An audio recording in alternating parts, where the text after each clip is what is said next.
Allons-y. Allons-y.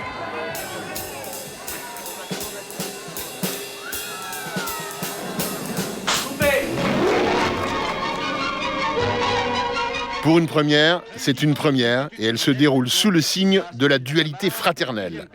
Cas unique dans l'histoire du Festival de Cannes. Cette année, le jury chargé de décerner notamment la mythique Palme d'Or sera dirigé par deux présidents, soit deux frères américains, deux cinéastes habitués de longue date de la croisette et eux-mêmes déjà détenteurs d'une Palme d'Or obtenue en 1991 pour leur film Barton Fink. La Palme d'Or a été décerné à l'unanimité à Barton Fink de Joel et Ethan Coen. C'est un triomphe pour Barton Fink.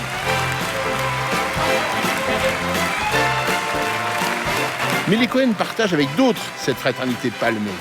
Avant eux, en 1977, un président italien, oui, Roberto Rossellini, remettait à deux frères cinéastes tout aussi italiens la récompense suprême pour leur film Padre Padrone.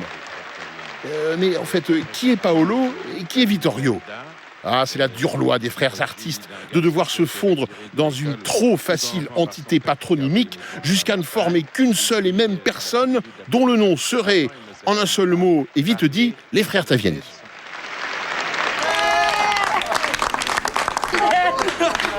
Il en va d'ailleurs de même pour les derniers membres à ce jour du club très fermé des frères Palmés à Cannes, les cinéastes belges Luc et Jean-Pierre Dardenne. Avec pour ces deux-là, en prime, une double palme, car ils appartiennent également à un autre cercle élitiste, celui des cinéastes qui ont reçu, tenez-vous bien, 2 palmes d'or à Cannes. À ce jour, ils sont 8 avec nos deux Belges, lesquels la reçurent une première fois en 99 pour Rosetta, puis en 2005 pour L'Enfant. C'est tellement important pour notre cinéma, comment les choses peuvent se passer ici. Là, on a lâché notre film au public, c'est plus notre film, c'est fini.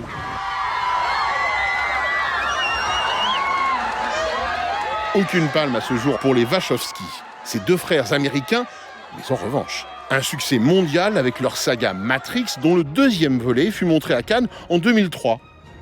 La croisette est alors aux couleurs du film. Ces acteurs stars montent les marches rouges, mais les deux frères restent, eux, totalement virtuels, comme les univers dont ils raffolent. Ni Andy, ni Larry ne se montrent. Et depuis lors, ils ne sont plus frères et frères, mais frères et sœurs.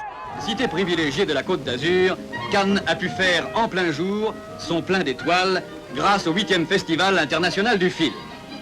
Avant pourtant que soient frappés les 3 coups, on a rendu à ceux à qui le cinéma doit d'exister un hommage éclaboussant en posant la première pierre d'une stèle aux frères Lumière en présence de Marcel Pagnol et de Marcel Achard. Au fond, quoi de plus normal qu'une invention mise au point par 2 frères, Auguste et Louis, nommés Lumière, fasse la part belle à la fraternité familiale. Impossible alors d'en oublier la composante marxiste qui fit les beaux jours du cinéma le plus débridé dans les années 30 avec les prénommés Harpo, Chico, Zeppo et Groucho. Ce dernier a fait justement le voyage à Cannes en 1972 pour y recevoir un hommage plus que mérité. Je voudrais vous remercier, vous dire thank you for coming to us. He speaks pretty good French. Sur la scène du Palais des Festivals, Groucho Marx, c'est assurément le grand frère de tous ses frères qui ont fait et feront les beaux jours du festival. Nos films étaient anti-establishment. En attendant que naisse, à Cannes et ailleurs, cette création encore inconnue dans ce monde de machos invétérés, des sœurs cinéastes, oui, des sœurs cinéastes, et un jour peut-être, qui sait, des sœurs Palmées.